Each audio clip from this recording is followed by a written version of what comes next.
Hello, everybody. Welcome again to another episode of Life in Estonia podcast. Today, I have a very special guest here with me. If you have listened to or watched the previous episodes of the podcast, you will know Markus. So, Markus is the first ever guest that we have here for the second time. Markus is the host, is the founder of Daily Meetups.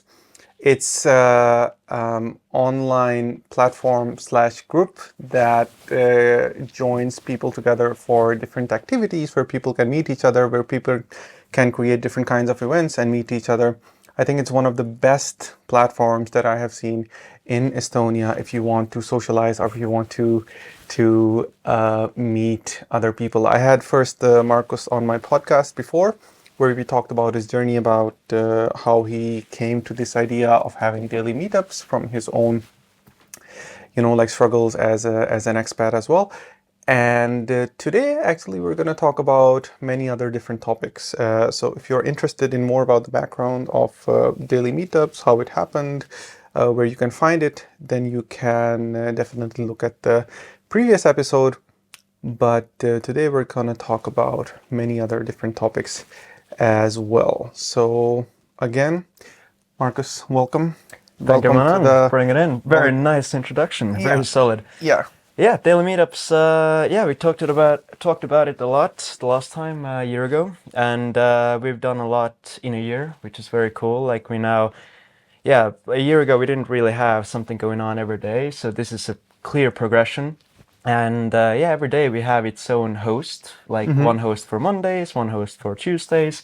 And I really haven't been hosting for a year, which I think shows that, which I'm really grateful for to our hosts, that it really shows that people are willing to jump in and actually help us. That I don't have to do it on my own. I can take a back seat and more like, manage the hosts and help on with the marketing front. Yeah, I mean, so you have basically created a platform where hosts can create different events and they can invite people who are interested in these events. And I think since the last year or since we met, I have probably recommended to so many other people that I met to join the WhatsApp group. I think it already has more than 1,000 people.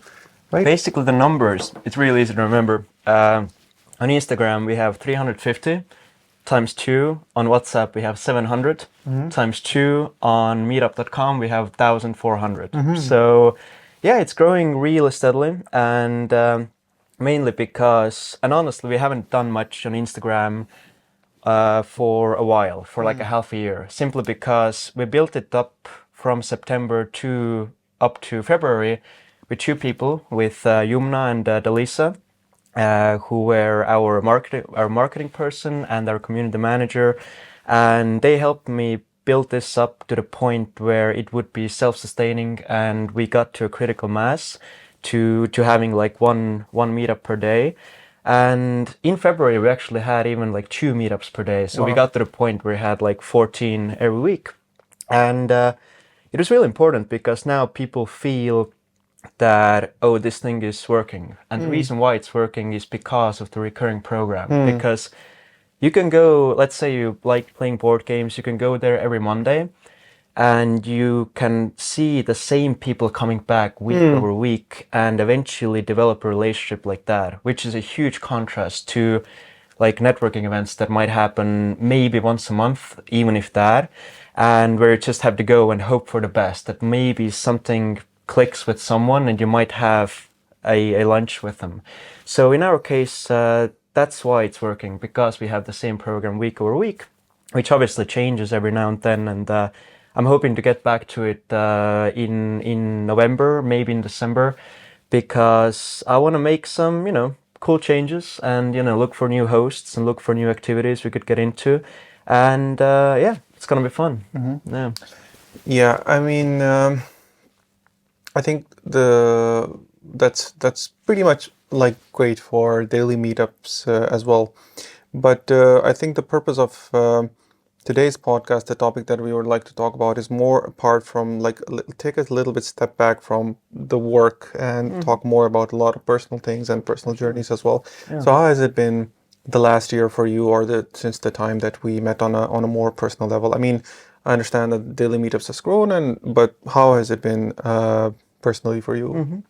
So, ever since, yeah, like I experienced a massive burnout in February, and because I came back to Estonia with the pandemic, so it was like 2020 spring, and ever since I pretty much worked up until this February. Like I was in such a work mode where I didn't do any dating. I barely met up with friends. Maybe like once a week. Any money that I had was either put aside or went into the project. And at some point, like after a couple of years, I just like I had to make a decision in January where either I'm gonna try and get some outside funding, and I did meet with a couple of angel investors, but I felt that I was just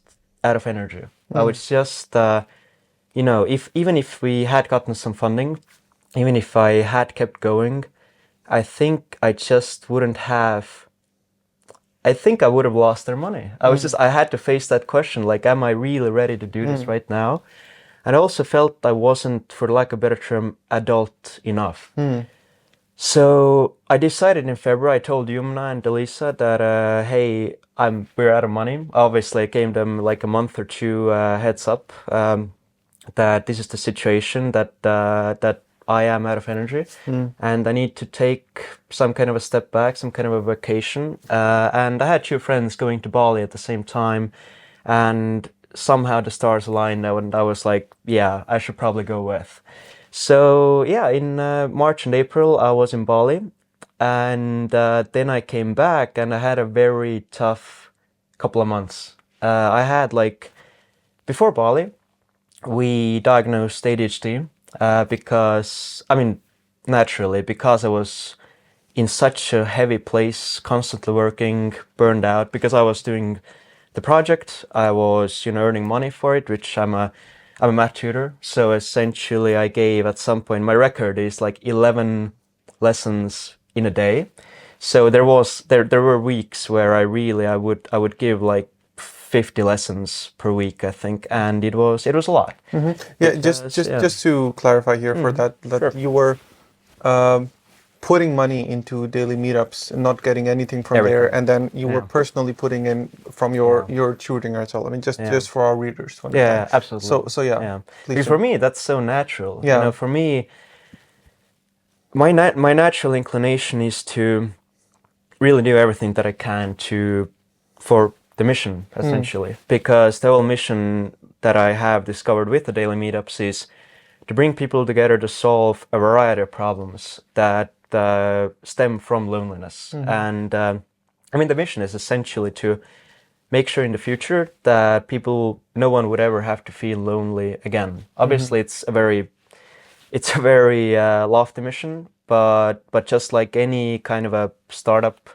you kind of have to aim for the stars and see where it takes you. I mean, obviously, we're not going to have all electric cars, but still, Tesla, that's their mission, to have every car be an electric car. Anyhow, so I don't really care for like putting aside money for myself, because when it comes to creating a family and creating like having dreams to, I want to travel all the world, and like anything that would require a lot of money, I've never really had that sense of doing those things, because I've seen, when I was 12, my parents took me to Kenya, and even though I went to a private school, they really did everything for me to grow up in a really, really great environment. They also took me to Kenya, where I saw how most of the people in the world actually live. And that really put things into perspective, that me being born in a certain cohort of, let's say, 5 or 10% that really has an opportunity to get something done that might have a positive effect, that's something that has been driving me since I was 12 years old. And the problem until I founded Daily Meetups was that what should that problem be? And once and something has always resonated with me about bringing people together, and I've always hosted parties ever since I was in high school, and I've always been sort of good at it. But you know how these sort of things take time. Like, what am I good enough in, but also what actually needs doing. What the world, what will be the next problem that the rest of the world might not see. And I believe this is the problem that I might be able to help with, but also that is sort of understated, and the rest of the world very, like, you don't see a lot of money going into like a next Tinder or something like that, simply because it's just not the problem that is top of mind for people, which right now is climate change, and for a good reason, obviously. But my theory is that as we see the birth rates declining, we will also see obviously the population declining from 2050 at least, when we take the global view, and from 2050 onwards, and that will in time solve the climate change problem. But I'm not someone who would believe in global cabals. Like, you have someone like Yuval Noah Harari, who has written books like, one of my favorite books, honestly, is 21 Lessons for 21st Century. And he has talked a lot about, obviously, different topics. And one of them is that, having like a global cabal who directs the world into a certain direction, it's not quite possible logistically. But say there were, then creating things like social media and creating certain movements, and also something even like I don't want to say feminism, but giving women the same opportunities in every possible manner that we have been giving in the past 50 years now. These are the movements that are the reasons for the declining birth rates. And it's only a good thing that they have been happening, because climate change and overpopulation has been our primary concern. But now, with there being less dating, more social media, more screens, and right now Gen Z and Gen Alpha are experiencing certain ramifications, depression, ADHD, and so forth, I think that it might become a problem that we can no longer reverse. With climate change, at least what you can do is you can tell the enterprises and the countries that these are the steps that we should be taking. These are the laws that we will be enforcing. But how do you do that for individuals? Like, if you have been growing up with screens, you have become accustomed to screens, to ADHD, your brain has developed in a certain manner, then even if we were to take certain measures of banning phones in schools, for instance, that is something that an author, Jonathan Haidt, talks about in his 2 books. The latest one is Anxious Generation. Another one is Coddling of the American Mind, which talks more about the university environment and what effect the screens have there. He says that the schools should be banning phones not only in the class, but for the whole day. And I hope that it will happen. But even then, I think for the next 30, 50 years, there's an irreversible damage being done right now in how the children are growing up. And I'm a math tutor, so I see that daily. I see certain behaviors, like I've taught like 500 students, and the thing is that everyone is like great in terms of I don't think that I was much better when I was younger. I was hyperactive, definitely ADHD, all that. But you see certain patterns. Even when we're studying, there's a phone going off every minute, vibrating. There's an obvious attention fragmentation, it is called. And And in addition to that, the stories that you hear about what is going on in schools, it's harrowing. It's just students at recess going to eat. You know, that 30 minutes where we would go to eat, everyone was just laughing and screaming. And that was like the best time. But now people, they are in their phones. It's just quiet in that, food hall, in the schools. And I really do think that it's going to do some irreversible damage. And I see bringing people together as like an umbrella solution, which I can help, I can just help normalize. Because I see like if that is not being done, then what will become normal is just not meeting face to face at all anymore. And that is for me the dystopia that is honestly the most probable, the Ready Player One type of thing. So even if metaverse or VR doesn't happen, doesn't come into fruition, I think some form of it will. And that is something that I would like to not prevent, because it is pretty much inevitable, but I want to still normalize, seeing each other tete-a-tete and face-to-face. And yeah, that's why I put all my money and all my efforts into that mission, and that is also a reason, once we get into that darker sort of a topic about my own personal struggles past these, 3-4 months, like what has really brought me back I had a month or two, like a pretty solid a period of depression after Bali, because we tried to treat ADHD, and it had certain ramifications, consequences, certain blowback. And what really brought me back is that I feel like I'm needed, that there's still something that I can give. And because there was a time, like a solid month, where I really, I had certain suicidal tendencies, some thoughts, like nothing like, too serious, like, oh, how I'm going to do it. But I really did feel like if I wasn't here, would anything change? Like that was my primary thought pattern. And I came to understand that as long as I have something to give, and I will give my everything, as long as I can do that, I still have like a reason to be around. And that's why I did put all my money, all my time until the burnout into the project. And that is also what I intend to do, obviously in a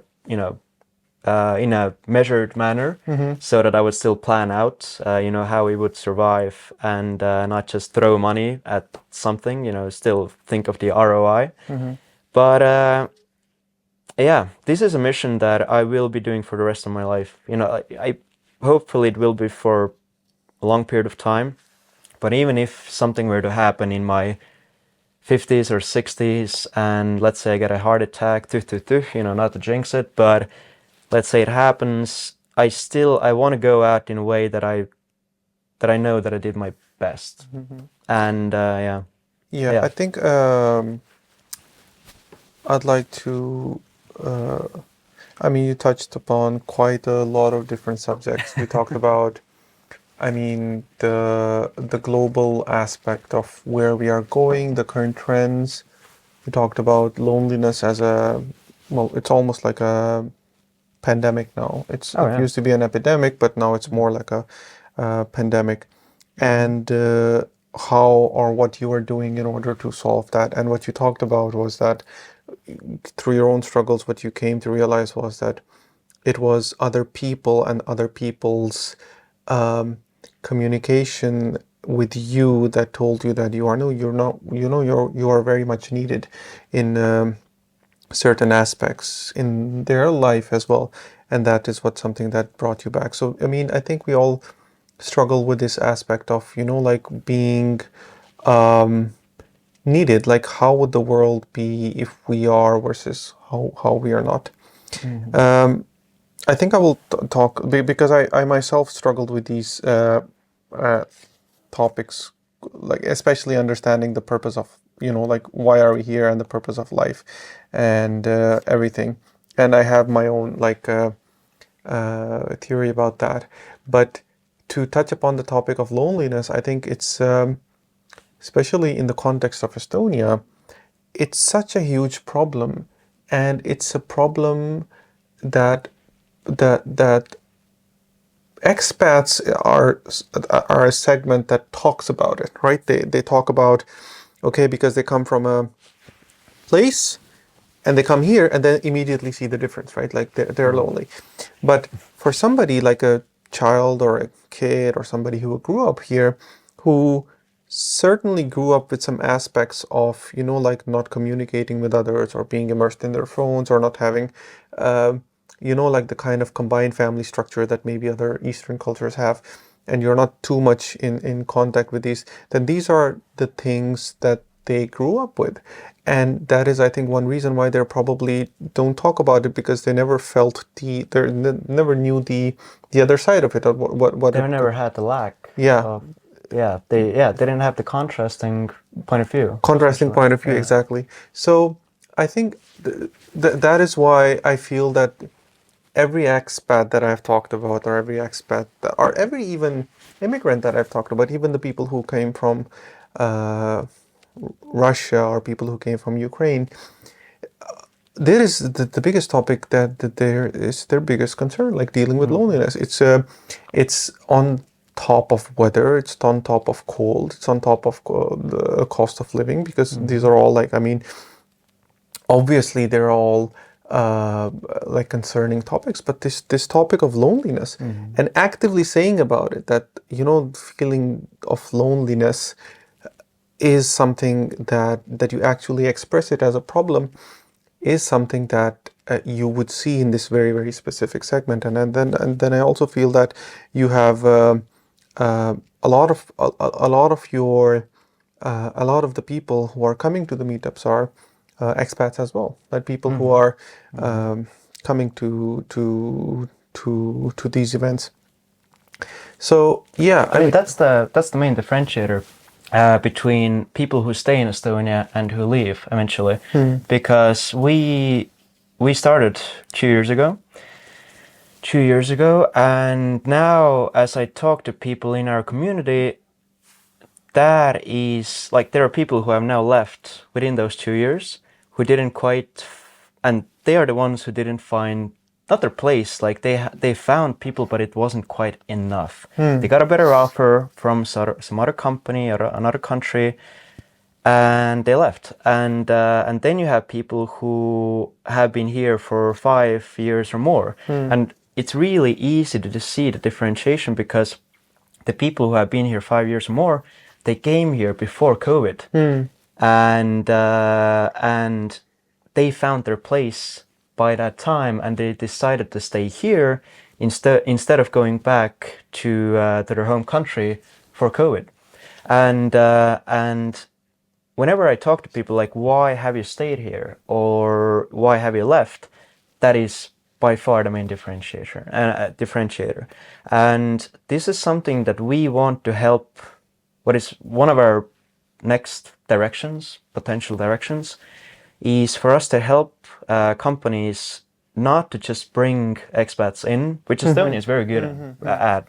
Estonia is very good at bringing people in because of our e-residency programs and all our, because of our reputation. I mean, startups like Bolt and Verif and Pipedrive and etc.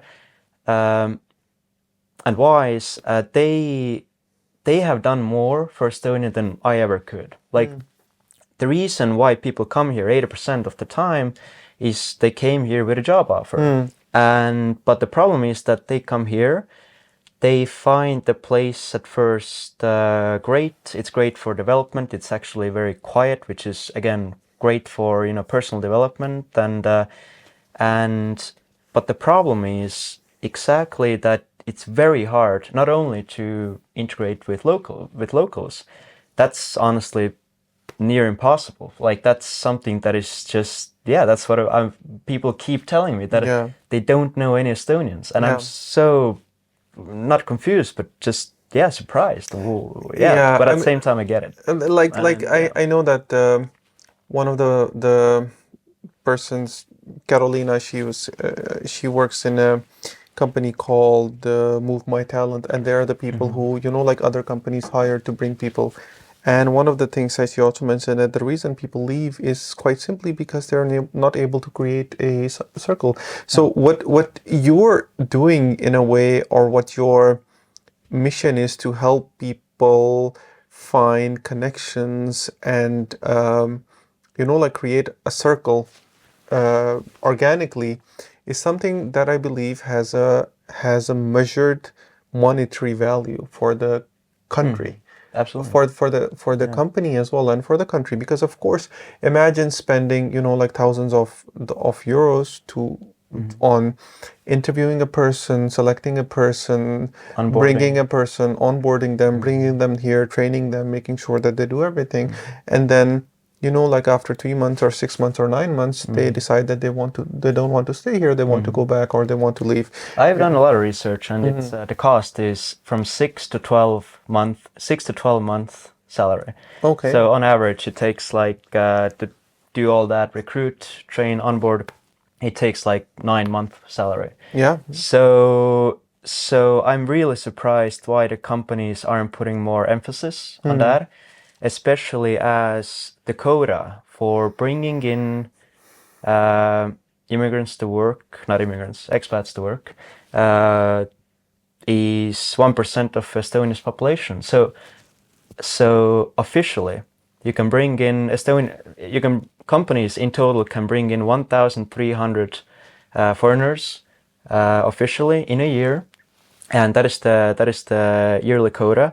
Of course, there are exemptions now especially for software developers and such, for startups as well, I think. yeah, there are, but they have a massive problem with that. But I'm really surprised why the companies seem to be putting the emphasis on convincing the government to let in more skilled workers. I understand, that's another topic we can get into, like why isn't the government doing more? But I think the companies should put more emphasis on retaining those employees that they have. And for that to happen, they need to make sure that not only do you find your own team that you're assigned to be fitting, but that you find the company. Because my theory is that, first of all, the team you're assigned to, sure, you're gonna have a meeting with them before, signing the contract and everything, but it's such a shot in the dark. Like you have to get really lucky for you to really like your team, and even if you do, then And we're talking here about liking, not just in terms of professional work, but in terms of socializing as well. Because absolutely. that is the thing that we're talking. We're not talking about whether you like your boss or your teammates in terms of like professional work. That is like one to the side. I mean, it doesn't really matter much there. What matters more is that how do you like, because those will be the first people that you will socialize with. Absolutely, yeah. And the thing is that, and like even if you do, you spend with them 8 hours a day, at least, and so you kind of want to have other people as well, Exactly. right? And ideally, what I want to do is to give the opportunity for an employee to make sure that every employee coming from abroad will find their people within that company. And I think that would be a great asset, and I think a great asset for the company in terms of retaining those employees in that particular company. And yeah, it doesn't take that much, honestly. Like I've been interviewing people within our community who work in some of the startups, and it's a massive problem. But they also say that it wouldn't take that much, but it's just not something that the company is concerning itself with. It's more like the expats are left to their own devices, and that is something that is being done on a national level as well. Like expats internationals being left to their own devices. Like, hey, you just do your own thing. Now that you're in Estonia, you just do your own thing, see how you can get by. And like I said, we are way too concerned with how we get people in, but not enough like retaining people, making sure that they have a great experience. Even if they do leave in 2 years, it would be great if we could improve Estonia's reputation even more, not only as a as a country for startups, of startups, and the most unicorns in the world. 10 now already. 7 per capita, which is huge, but also as a country where that people would like to see free as and like maintain its sovereignty, because obviously there's the problem with the invasion of Ukraine, and like obviously there's all that like everyone is aware of. Any expat who obviously before coming to Estonia will take that into account. Yeah. And we have to think, or every decision as a country has to be cognizant. We as a country have to be cognizant how every decision we make will change the perception the rest of the world, and especially, but yeah, the rest of the world has of Estonia as a country that they potentially would like to live in. Because if they don't, then would they really care if we maintain our freedom? And when it comes down to it, will NATO, at like in terms of the darkest scenario, and I'm talking about like 100 years, I'm talking what can we do to maintain our freedom in the next 100 years, if at some point Russia were to somehow attack, some Hail Mary situation where they just like they have nothing to lose. Maybe Putin is at his last legs, who knows? If that happened, would NATO support us? A country that has 1.3 million versus Ukraine that has 38 million people, a massive country compared to us. And I see that the only real reason for NATO, obviously there's mandates that if you attack one country, you essentially attack us all.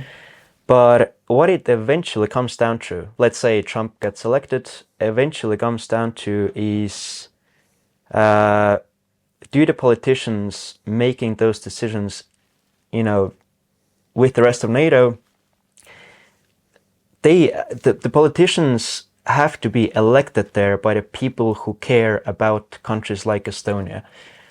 So if you have, let's say, Americans, which right now is obviously the most relevant example, if the Americans cared and obviously knew where Estonia was and heard only good stuff about it, how it's now the Western country, one of the Scandinavian countries, in contrast to like Eastern European countries, something that always for Estonians is always a point of discussion, and expats as well. If America believes that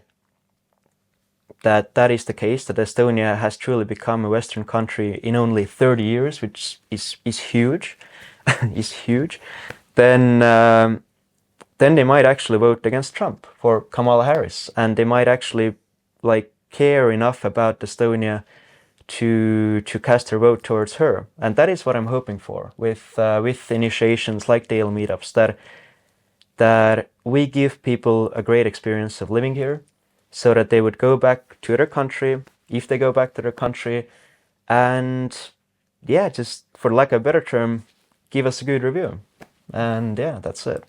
I think this was quite a Tangent. Yeah, quite a tangent between what we talked about loneliness and then reaching to all the way to the like survival of Estonia as a country. But I kind of understand that.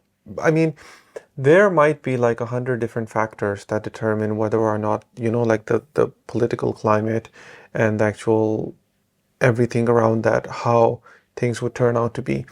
But the thing that would something like that, what you call like public relations, not just public relations in terms of like diplomatic relations between countries. I mean, those are all another thing. But something like public to public relations between, Estonia as a country and then other countries as well. And they would matter as well in terms of like public policy as well. for example, as you said, that if there are more people who have really great experiences here and who have had such great ties here, and then they move back and then they have good words and then they reach out and then they become, like, I don't know, politicians, public policy makers, and these, then they have a much better idea about, like what Estonia is, rather than, like just a country with 1.3 million people and just startups. So they will put like a face to the name of the country. But yeah, I mean, it's definitely something that like there are lots of other things that Estonia has to consider. I mean, Estonia has to consider its defense policy, its uh, like different scenarios, what could happen if something like this occurs, and it's definitely something that Estonia has to think about its survival first.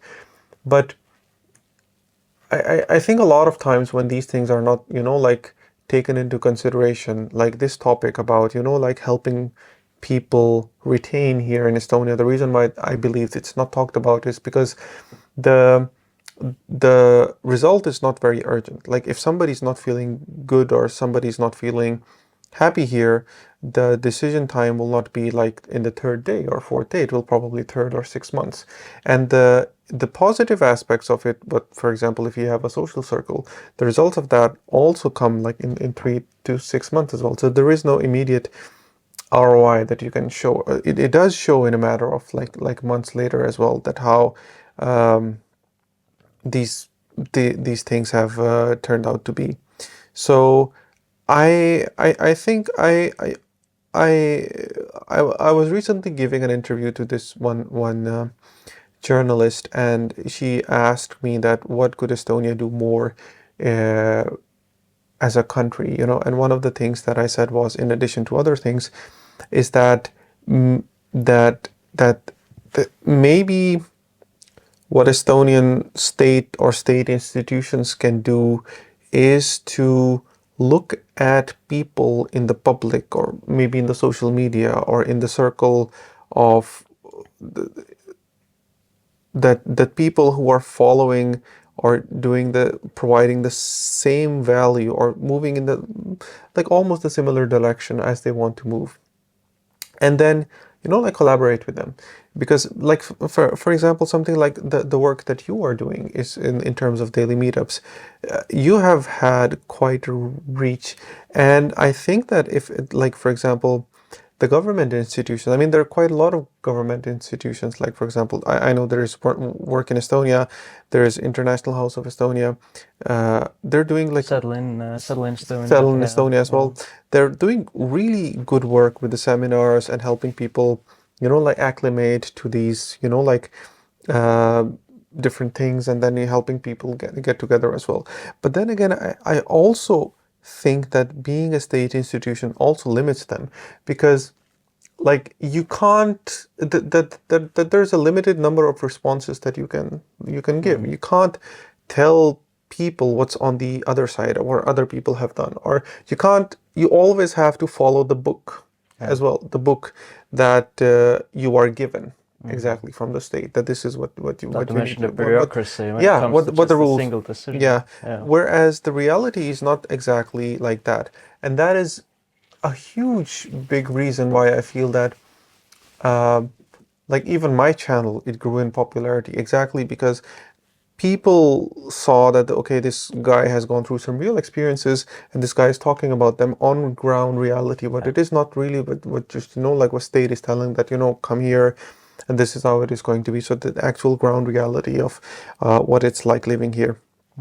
and and I think, like, in an ideal world, what I would believe is that there would be any person who comes to Estonia is given, like, like Settle in Estonia brochure or anything like that, and at the end of the brochure it should have a list of all those helping resources, including yours, for example, that would, that like an index, that if you want to do this, then go here. So it's not even like endorsing these people, because they can also always put a disclaimer that we are not endorsing you, we are not responsible for what you do, but these are the people. It's like a dictionary, and there are so many different things. But I think that even in my own experience, even when I've tried to reach out to these institutions, even when I've tried to talk to these personally, I've never had any response, let alone a positive response as well. And this has been something like, that has sort of demotivated in a way as well. But I mean, obviously, it always helps if you feel encouraged by other institutions that come to, like, see, okay, that you are doing some great work as well, and what you have done, for example, is great, and get people all together as well. So I think I really firmly think that if Estonia wants to, like, because right now I feel that there is a problem. There is a big problem in terms of what Estonia says on the surface. Okay, we're a really good country for professionals, really good country for specialists. All the people definitely come here. And then there is like a ground sentiment, which is like a normal Estonian public sentiment that is not very pro immigration, especially from people from like other non-European countries. And I think that there needs to be like a connection between those people and the people who are coming here. And this should be the responsibility of the companies that are doing that. Like, because what happens when there is a sentiment that, okay, immigrants are not welcome at the ground root level, and then the country says that we need to bring more immigrants? What happens is that you eventually start to create these bubbles, right? So people come in and they realize, okay, I want to, like, meet other like locals, and I want to hang out with these people. But then they realize that, oh my God, it's really difficult. And naturally they will start to flow towards their own community. And over a cycle of, let's say, 5, 6, 7 years, you eventually end up creating bubbles. And you and pockets of people who are just in their own bubbles and who are doing this. That's what happened in Sweden. That's why they have the whole immigration crisis, because of the segregation. So that's the thing that I think people really need to understand, that, okay, what can we do? What kind of policies can we envision? What kind of like experiments can we do? What kind of startup approach can we do, so that we actually ensure that, okay, even if there are like 1,300 foreign people coming in, which is like hardly anything, like a drop in for Estonia, then we make sure that not only that those people come here and they have a social circle that does not just include people from their own country, but includes locals as well, and includes like actual Estonian experience. Because, like, if you are living in your own bubble, you are not having the Estonian experience, which is completely different, and it's absolutely fabulous if you actually get to have that with the locals. So I think this is one, like, you can call it like definitely a complaint from me. That I wish that the state institutions would consider the fact that there are people on ground doing these things that we want to do, that we are doing as well. And if we, like, these people will end up helping us more if we give them a little push, or if we help them a little. Even by marketing, like, it's not like my go-to strategy for like monetizing or like getting some, like, Daily Meetups will always be a non-profit, definitely. So it won't be like, I'm not looking for some kind of a handout, but some kind of support would be great. Sure, I haven't been proactive enough to apply for some grants, but I've still talked to people. Like, I'm aware enough how difficult it might be. And that is why I've been so far, even when it comes to marketing, like, just, hey, you could blast Daily Meetups in your channels, that would be great. But so far, here we are. I mean, just something as simple as like creating an index, like I said, okay, if you want to hang out, then these are the companies, these are the people, these are the newsletters, these are the channels, that are, like they can get into. You don't have to endorse them. You can just say, okay, these are the people that seemingly have helped people the most. So definitely they would help you as well. And you mentioned a really interesting part as well about having a great experience, and exactly that indexing idea is that what we want to do, our like next sort of a stage is either for the companies or just for anyone coming to the daily meetups, the public events, so to speak. We want to really work with the best bars, best cafes, restaurants, because it's not only about the social aspect, like, oh, I'm gonna go there and I'm hopefully gonna meet some great people, but it's also about the places themselves, so that you wouldn't have to Google the best restaurants in Tallinn. You're gonna get the list of 20, and you still don't know where to go. What we want to do with the meetups is that every one of them is happening at a particular place, perfect for that kind of a meetup. So board games in Noku, perfect for that. Anything to do with more of a like workshops, more like professional side has happens in Spaces, which is like a bit of an endorsement here, but Spaces in Rotermanni is, I would say, the best co-working place in Tallinn. And it's really elegant and etc. And like I'm really happy that they are collaborating with us, like allowing us to do meetups for free there. And so like every meetup has its own own place assigned that we have vetted, that we like the most for that particular activity. Because that way, once you get a great experience at that spot, then you want to keep going back there. And this is how you get the best experience in Tallinn. Because when I Google like the best restaurants or whatever, they're not necessarily the places where I, as a local, would go to. Yeah, absolutely. I know other places that might not pop up on Google because of their low-key SEO or, lacking SEO. Yeah.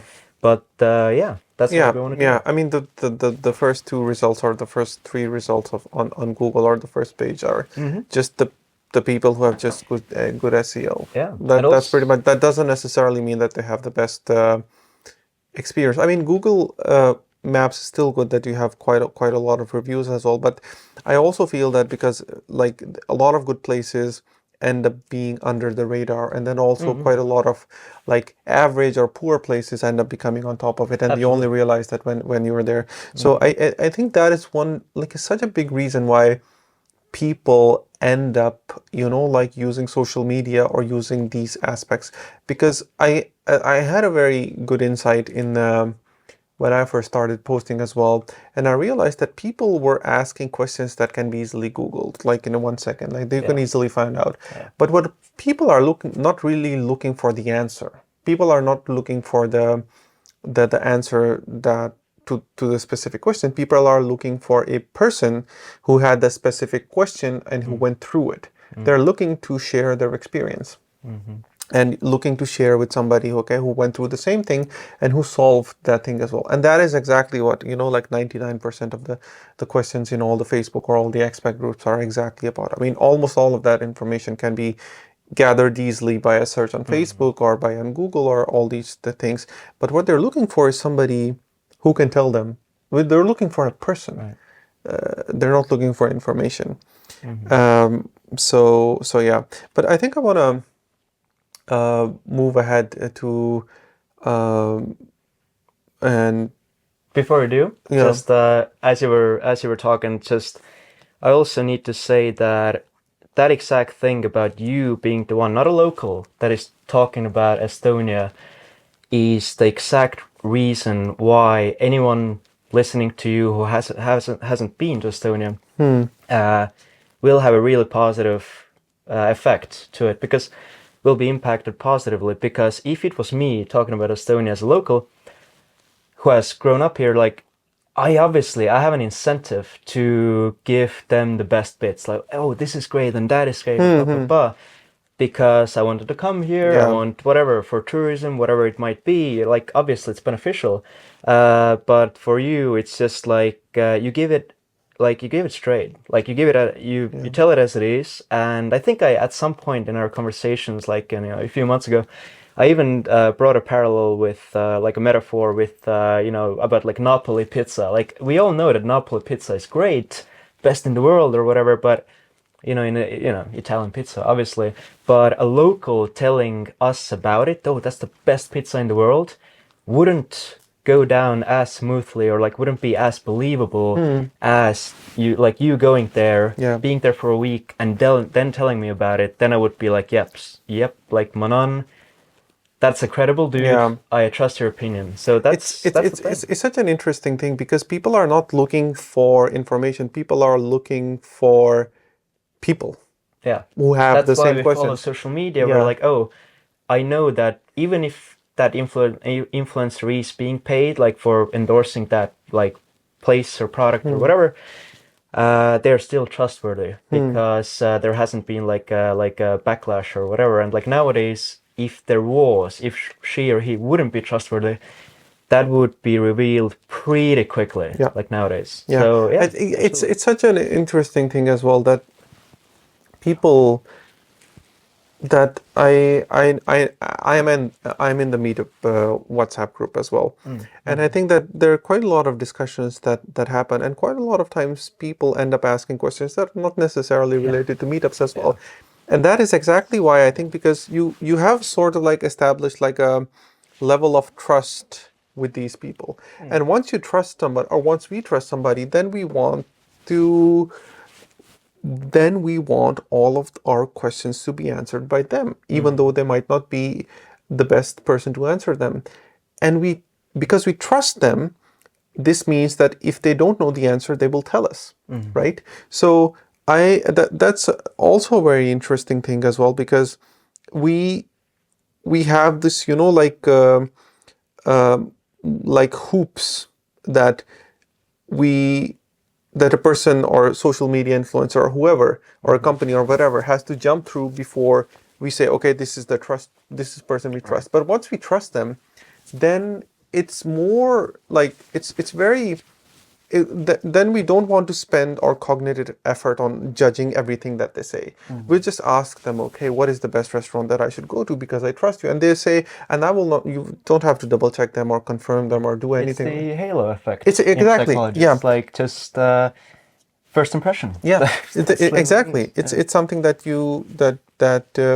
we trust in. We don't want to spend too much cognitive energy on dealing with that. Because we are pretty lazy. So it would be nice to just that's one thing that I'm hoping that in the future will sort of happen. Like we are all very worried about automation and being out of a job and all that.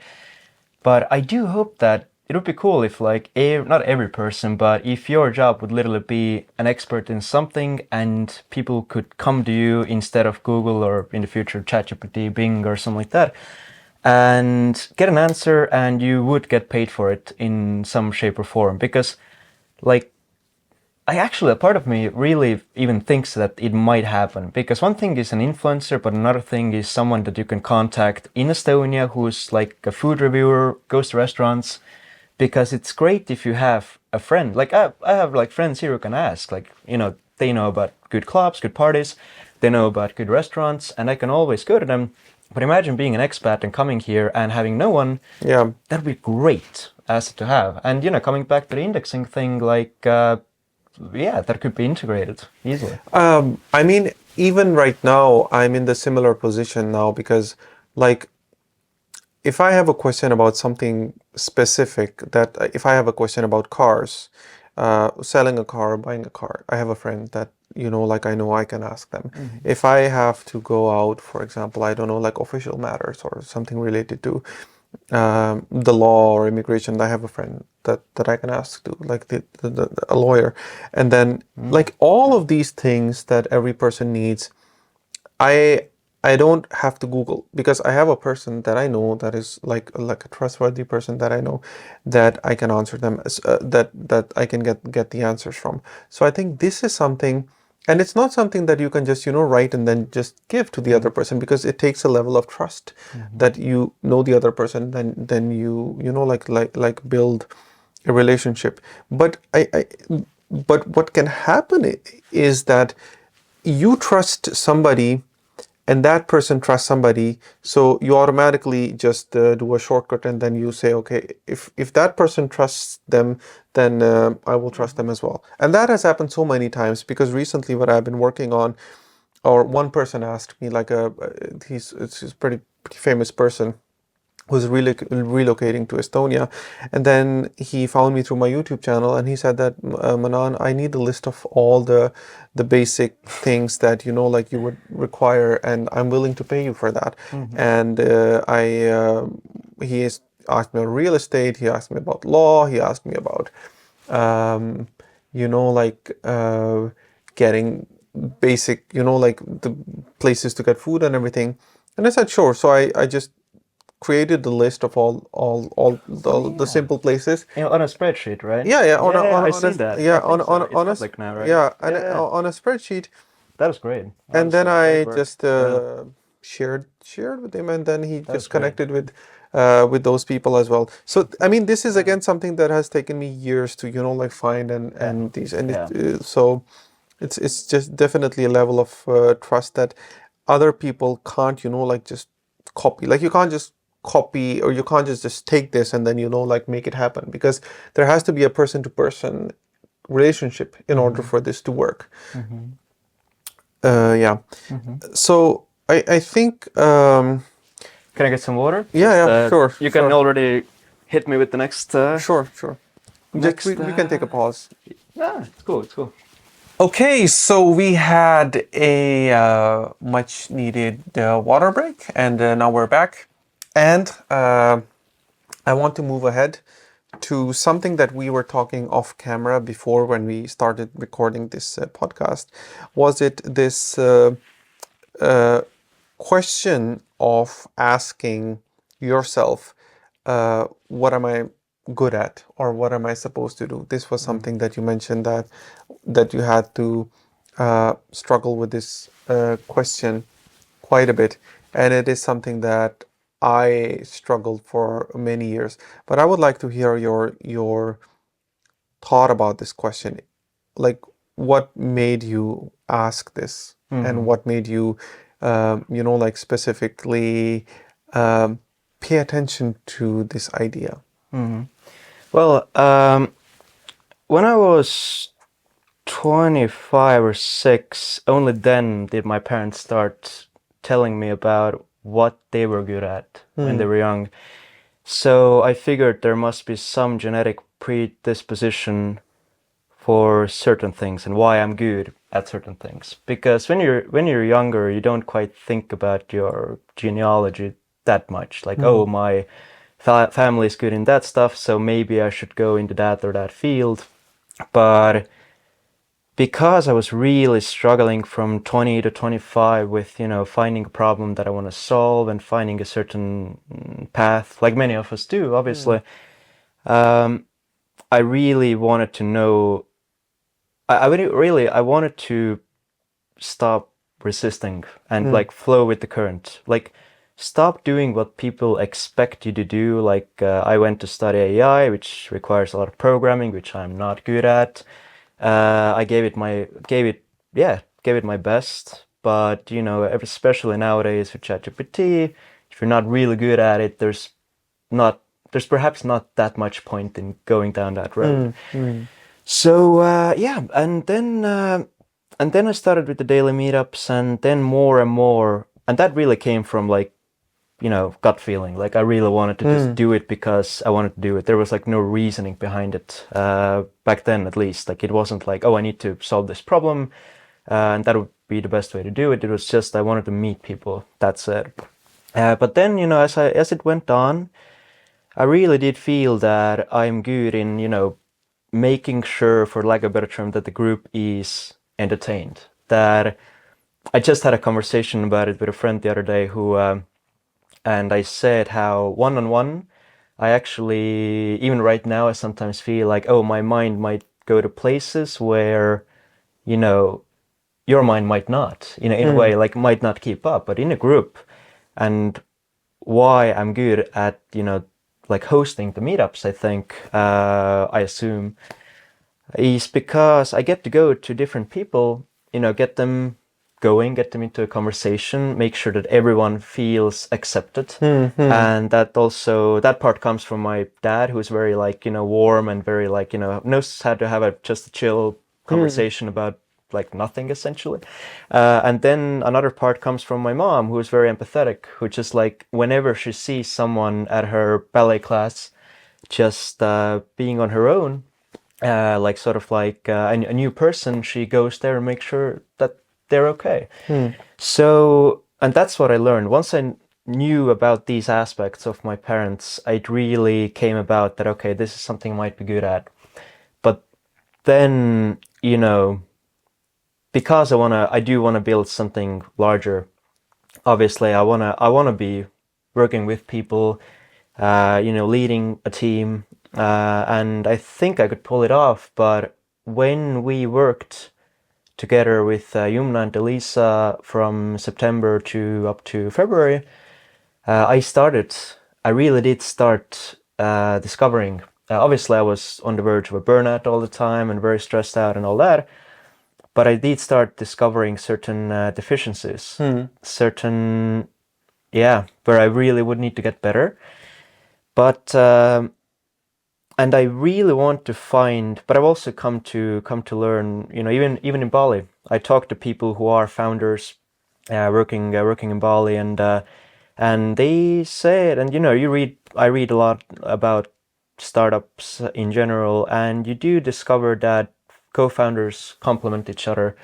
So I'm no longer that worried about it. I'm now at peace with the fact that I have certain, I have certain pros and cons. Qualities, And yeah. that's okay. And that's the thing. You need to accept. At some point, you do need to accept who you are. I think past 30, like that is scientifically proven that past 30 you do. It becomes harder to change. And I mean, I have 3 big brothers, 10 years older, so I can sort of like see that even though they're like, as people, which is actually great, as people for the past 10 years, they've been the same, just in their 30s, they've been the same. And that's great. That gives me a certain assurance that I can go to them and, I can ask Dad about this and about that, and that's great. But it also shows me that, okay, I'm going to have to be ready that I am what I am, and I'm going to have to work with what I got and find people to work with me who are better at certain things.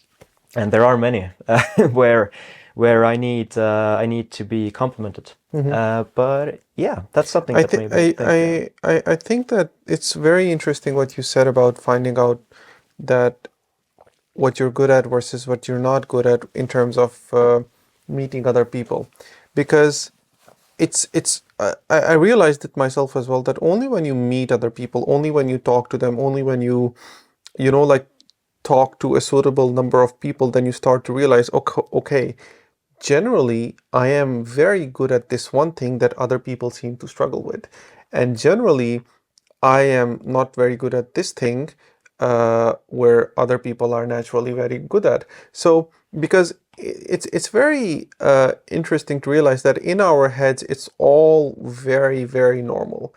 Because in our heads, I mean, you might be the best speaker.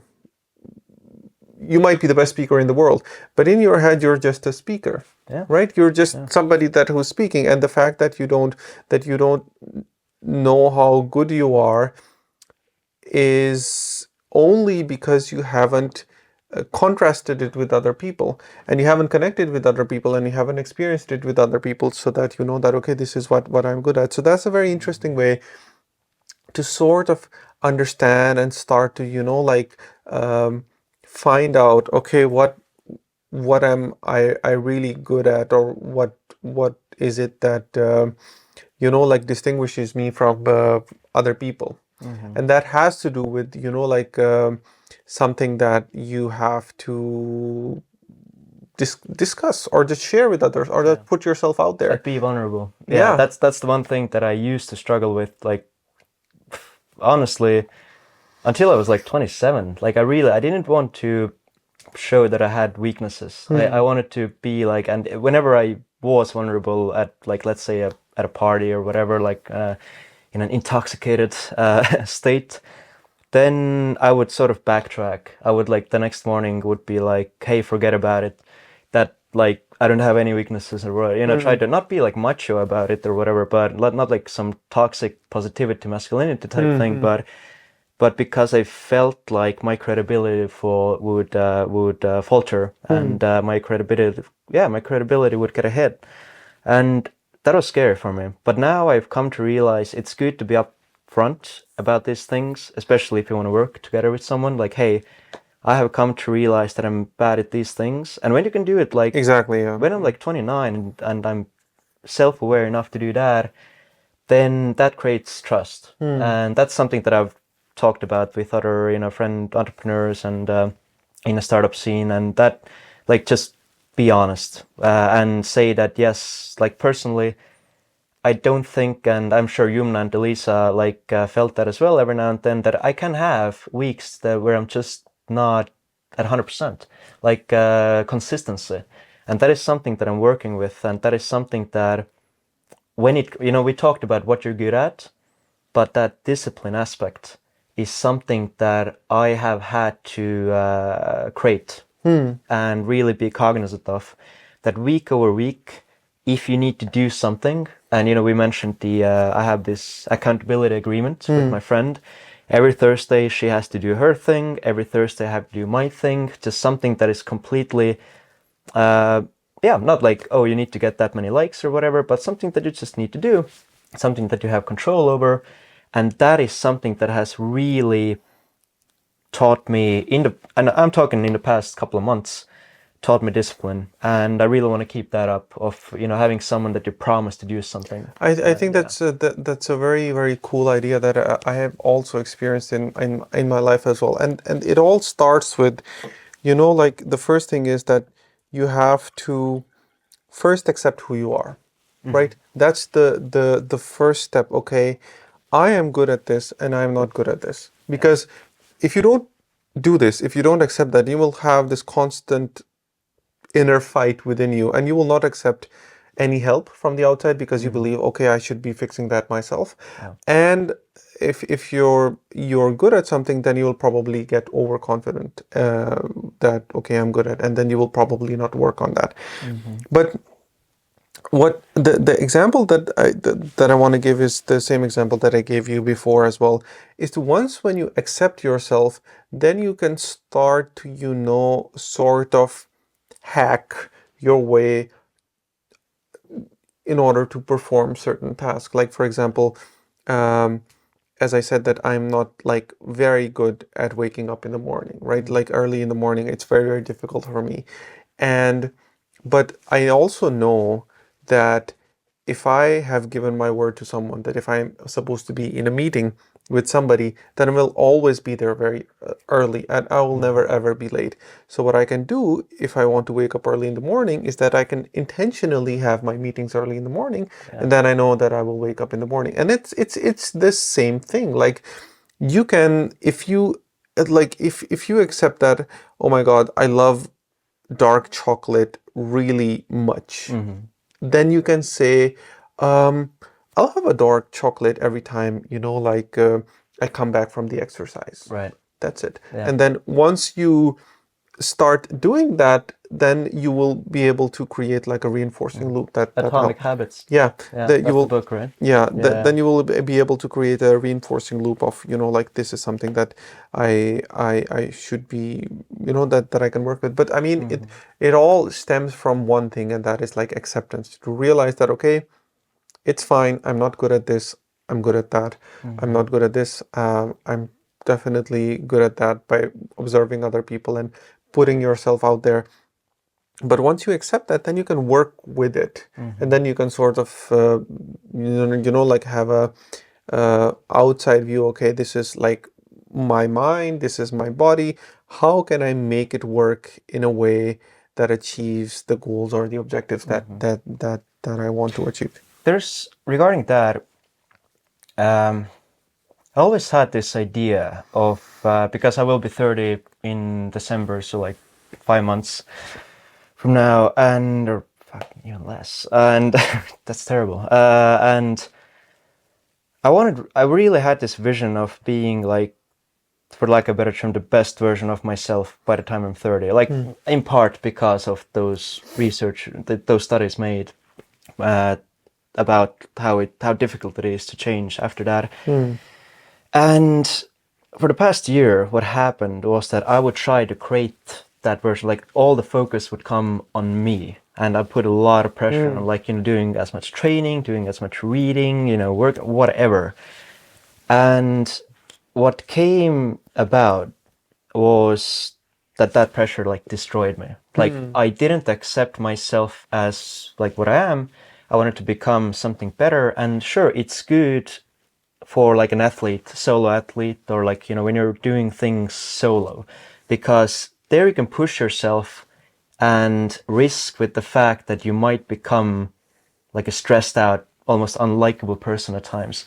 But when you want to work with people, you really shouldn't put that much emphasis on yourself. And like that's why so often you hear about CEOs, and even like CEOs like Zuckerberg, who sometimes have this almost like a reputation of being like a cold person or whatever, but you always hear from their employees that like whenever happens something to the employee, like their father goes to the hospital or something like that, some personal thing, their superiors, their supervisor, the CEO, like someone like Mark Zuckerberg, who is probably extremely busy, takes the time to every day call and ask how you're doing. It's because their focus is not on themselves but on others, and that is something that I've come to realize in these past few months.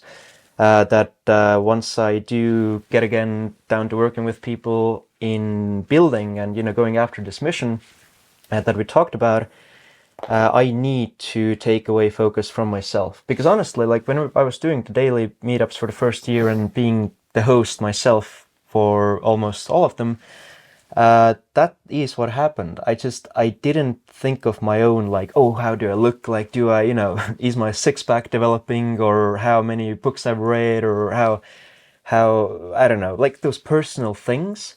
And I just like thought more about other people. And for me, that's the best mindset to be in. But that is obviously very different for different people, but it also comes with exploring the same thing as what you're good at. But yeah, I think what you mentioned was also something that I really struggled with this idea of like being the best version of um, of yourself, and everybody has this certain idea of like, or maybe there's a societal idea of like, this is how a best version of me should be, should speak, should look like, should behave, should do all these things, as this is what all you should have.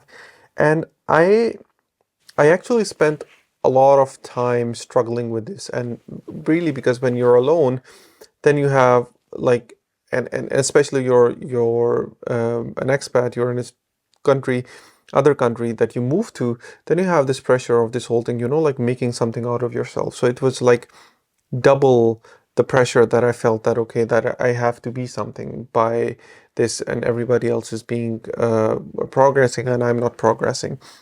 And eventually it's the same thing that the pressure, it broke me as well, that when you put your and when you put yourself under so much pressure to achieve this one specific thing, that the idea that others have given you, it's not your own idea, like like having like a six pack, or speaking a certain way, or looking a certain way, or behaving a certain way, or having the certain job, it's all an external idea. It's never something coming from you.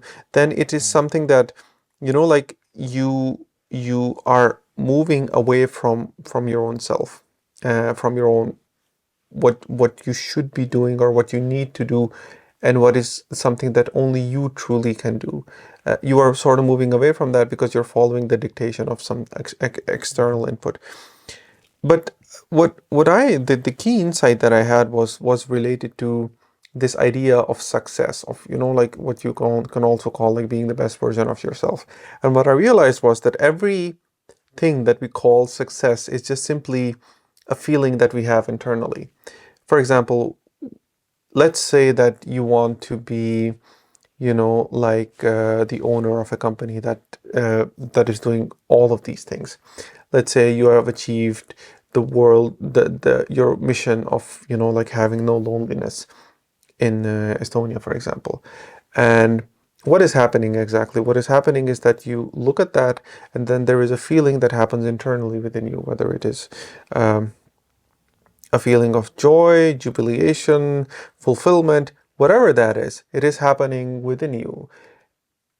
All of what that is doing is just creating this internal feeling. And you can easily experience that, for example, if you sleep at night and then you have a dream and then you achieve everything that you ever wanted, you will feel the same thing. Even though externally you might not have done that, you will feel the same, like joy, jubilation, everything that you wanted to feel when you wanted to achieve that. So I think this was like the key insight that really made me question everything that I was thinking I should be doing, or I should be achieving, or I should be doing that. Because that key insight made me realize that eventually the thing that matters the most is how you're feeling internally within yourself, right? How you're feeling within yourself that, okay, how am I feeling? Am I feeling good? Am I feeling bad? Am I feeling like absolutely like horrible?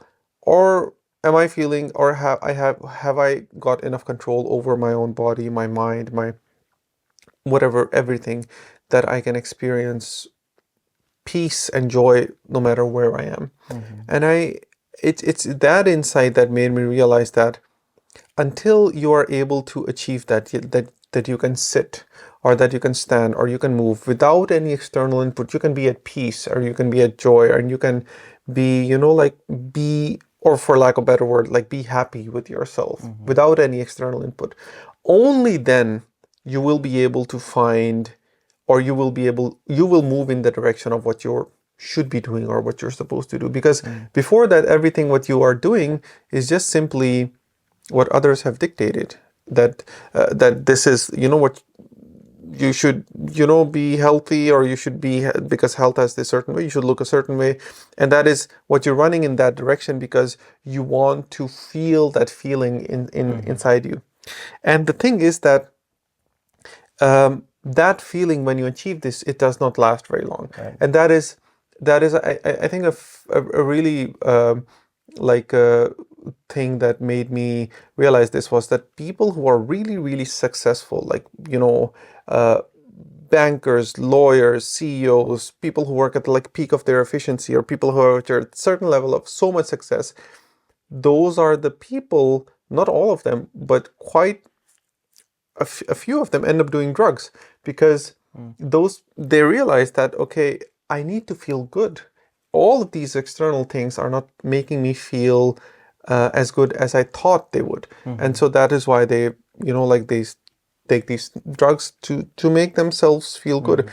And similarly, the same thing is this with the person who is extremely poor, who does not have anything going for them, and they take drugs because they want to feel good as well. And I believe that at that time, what they're feeling internally, both are in the same place. It does not matter that the person is like homeless or drugged out. He's like the most successful person in the world that he feels, because he has this internal feeling of within him. So I think that was like one of the big insights that I had about achieving success, and achieving, like being the best version of yourself as well. The point, and I really firmly believe that this is the point where your life actually starts, when you realize that I can be at peace, I can be joyful, I can be happy, no matter where I am, I realize that, okay, things will happen, but I will be at peace and ease with myself. And if I can do that, like I don't need anything external. I will do whatever it is that is needed, because, and that is something that you mentioned in the beginning as well, and that is something that I really liked, and I firmly believe myself as well, that like people have, like their own preconceived notions. Oh, I need to, I need to run a marathon, or I need to achieve these certain things, and that is mostly stemming from their own insecurities. But if you are whole, if you are fulfilled, if you are happy with yourself, then you have a much clearer view of the world, and then you see, okay, this is what is needed. And like it's the same thing that you saw as well. Okay, this is what is needed, and this is what I can do. So let me do that, instead of following your own other ideas. Okay, I need to do this, or I need to do this, rather than looking at what the reality is, and then like just helping it there, rather than being more selfish. I've always had that thing where, like, sure, I could have, when I came back to Estonia, I did do a couple of job interviews, but I instantly felt that, I have enough ideas and enough like thoughts what I want to do outside of any of that. But it's not an easy path to take, because I've never been too into the notion of, I need to, a lot of expats talk about like, about the dating scene and like how to, find someone in Estonia and all that. I've never like quite had that like need and like that prospect of like, I need to create a family and all that. I need to, yeah. And in a way it liberates me, because I don't need to take that classic path of like, get a job, the path that most would be taking. And that is great. That is awesome. Perfectly But fine, yeah. yeah, but I just never had that urge, and I just to go that way, because since I was very young, I was brought up by my grandmother until she died when I was 7, and with her we would watch news and we would discuss the news every night. That's how I would like go to sleep, instead of her reading to me or whatever. And that made me think, and that made me very early on see everything that is wrong in the world. And for the next 20 years I just kept trying to figure out what can I do.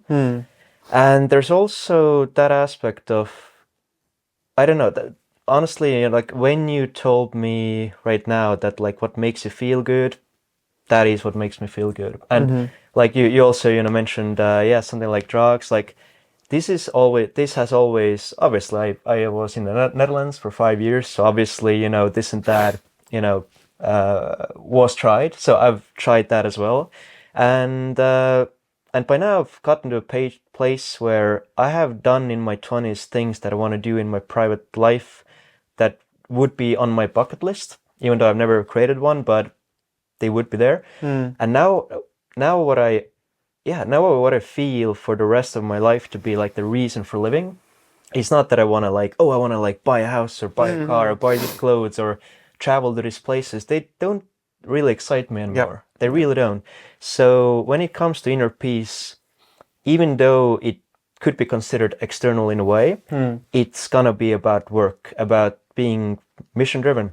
And but at the same time, what I discovered in that essentially 2-3 years of nonstop working, that was really like, people couldn't tell. My friends were really surprised when I crashed and burned out, and they were like, we never knew. And I was like, what the hell did you think I was, like, essentially. But what that taught me was that, running a marathon, that balance where I, instead of working for 95% of the time and like having like one dinner or one lunch a month, where you're just like having a social event with your friends or whatever that doesn't have like an incentive or like an agenda, or how would you say, like a purpose, like that wasn't often enough. That was too seldom, because you should have one every week, or like two every week, and that is something. It depends on you, actually. It depends on you what makes you fulfilled. Yeah. Because we have to realize that what works for you might not be the same thing that works at the same time for me. So, for example, my level of fulfillment or happiness would come maybe a lot more from like meeting my family every other month, getting together with them. Solid. And for somebody, it might not be, you can't stay away from your family for more than a few days. So this is perfectly fine, of however it works with you, whatever fulfills you, personally, like whatever fulfills your But that is what happened for me. That like I would work as hard as I can for like 3 weeks. Just like this, I would have it, schedule full. You would have, I would do like three things at simultaneously. Daily meetups, teaching math to earn the money necessary for the project and for myself, and then trying to do the thesis, graduate finally. Yeah. And there usually probably was some fourth thing as well. And what would happen? I mentioned my like consistency problems.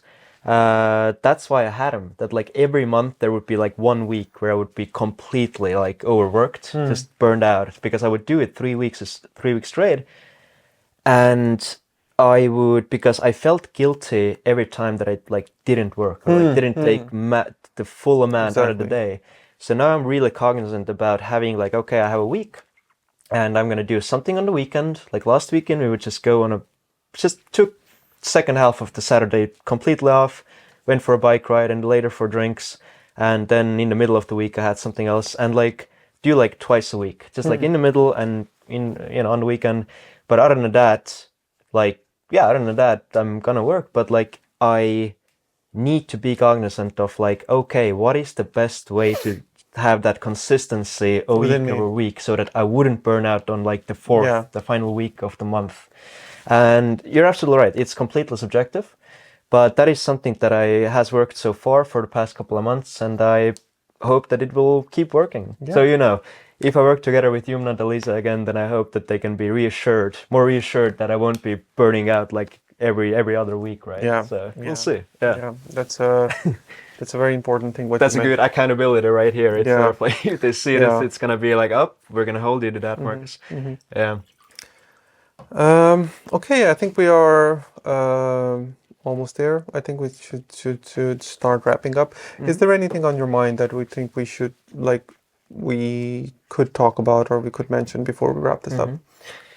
I think, I think in terms of Estonia and like coming here, it's something. Yeah, I think that as individuals, like we Estonians as locals, we really are like, if you as a foreigner, you haven't been to Estonia, nothing, and you hear about Estonians being somewhat, I don't know, hard to reach or socially, we are really getting better. Like this is not a thing that is like like it hasn't plateaued. Like we are developing in that sense really fast. It's just like the reason I asked myself for a while, what was the reason for our, I guess, initial distrust of people and for people with different backgrounds. And it really does come from, our history. Our just like, being occupied all this time, essentially for, thousand years. And with, especially now with, KGB and all that, like in Soviet times, we had to keep our head down to not be noticed. And that is why we still have that thing going on. And that's why a lot of people, you yourself as well, like that's why I seem like an expat, because I don't seem like many Estonians do. Even I go to a grocery store, they treat me as a foreigner. Like they really do. Like Estonians just 90% of the time start talking English, and I take it as a compliment. But what I'm saying is that, but also what I'm telling to Estonians is that really, you have what it takes to be open. We are great socializers.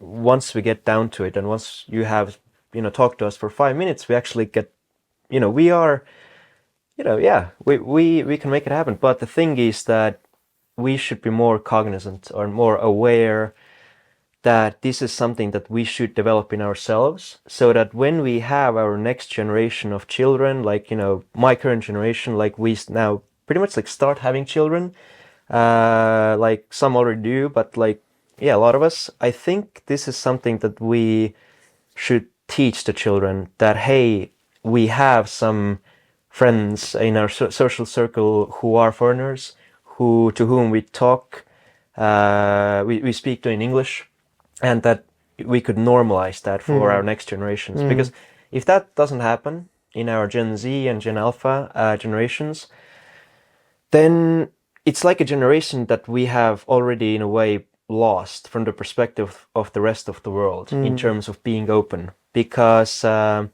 even if you don't, and even if you don't have that many, friends who are foreigners, even if you're more open with other Estonians, like you see an acquaintance that you maybe haven't seen for a couple of years, you see them in a grocery store. It would be really cool if we were more open in, just approaching and, asking how you are and all that.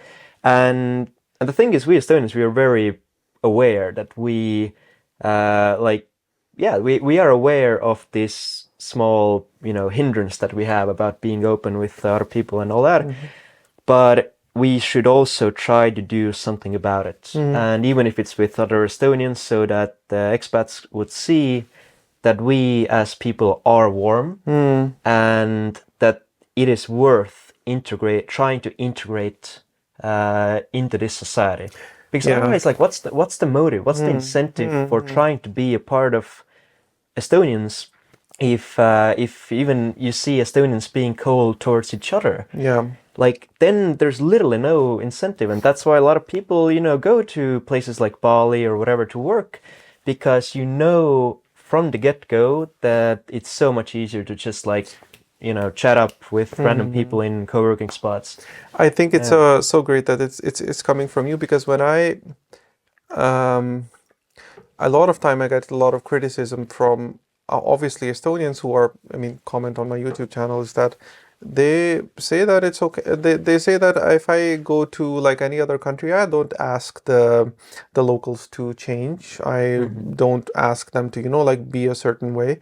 And why are you asking me to become more warm or more open and all that? And I'm saying that it's fine if you don't want to be like that. It's fine if you want to be like more let's say aloof, more separate, not so like trusting of foreigners or so suddenly, or not being friends so as quickly as as it happens in other. That's totally fine. But then again, the other thing is that the world is fast changing, right? And you will be affected by this thing sooner or later.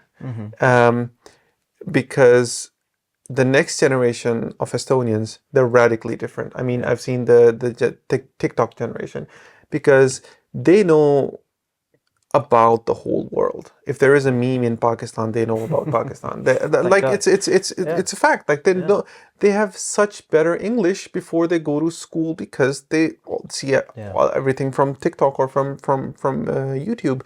So this is a generation that is growing globally, right? And there is so that is one segment of people that are like global, that are not so scared of like what these foreigners. And there is another segment that is diametrically different from typical local Estonians, and that is Estonians who have lived abroad. There is a huge difference between Estonians who have lived abroad and Estonians who have never lived abroad. And so much so that I have talked about this a few times before as well, that Estonians who have lived abroad, who come back to Estonia, actually struggle to integrate, because it's very difficult for them to interact. So the thing is that it's fine that if you want to have that certain level of your personality, Estonian personality, it's fine that you want to keep it that way. But you also have to understand that there are consequences to being that way, right? If you don't change with the times, then you will be left behind, because we are fast moving towards a society where you will either come in contact with others, or you will have to learn from others, or you will have to teach others.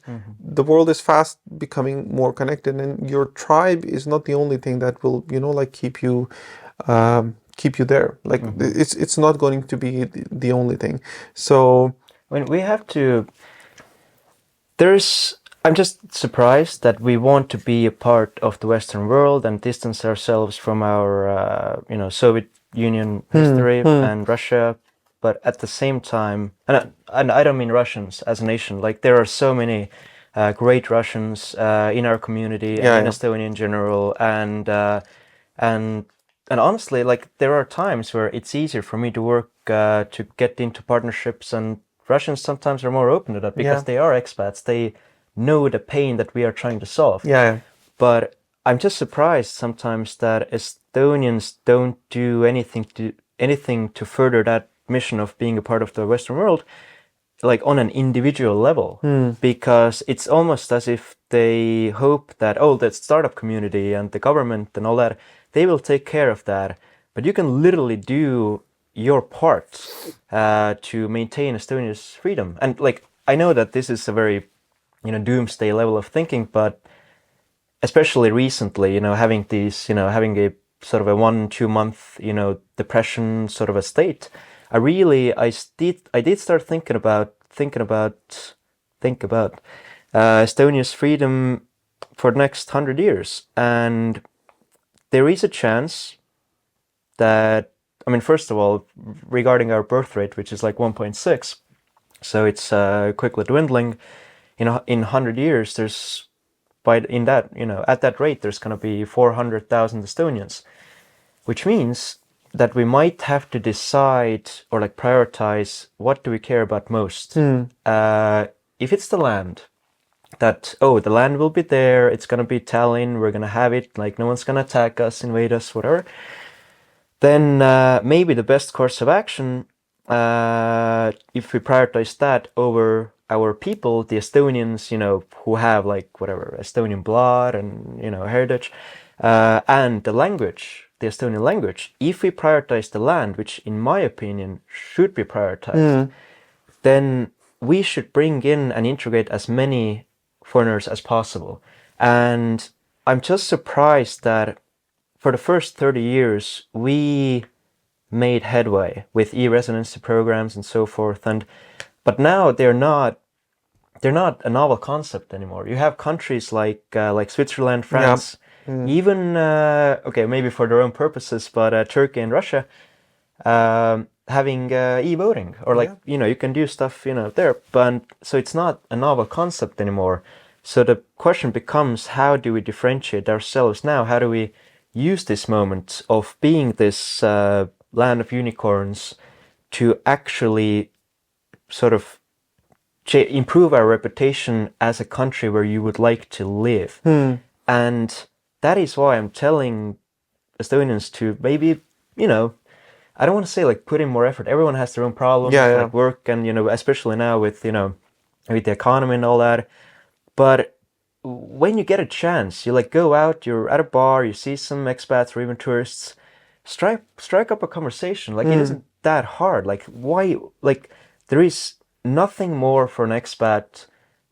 They want nothing more than to strike up a conversation with a local who's just like chill, tells them about Estonia, and that will be more impactful to them than any great Airbnb or anything that they might discover during their weekend in Tallinn. They'll define their experience. So it's about prioritizing, and I think we really do have to think in terms of the next 100 years, and honestly, the best way to do so, considering, like I said, globalizing world, everything will go towards English language or any other language. But let's be honest, I want the Estonian language to be around, but at the same time, we really should focus on making sure that our children will know English, perhaps some other language, which would, obviously be great, but I'm even thinking in terms of, maybe that's too far, but Neuralink, brain-machine interface. I don't see that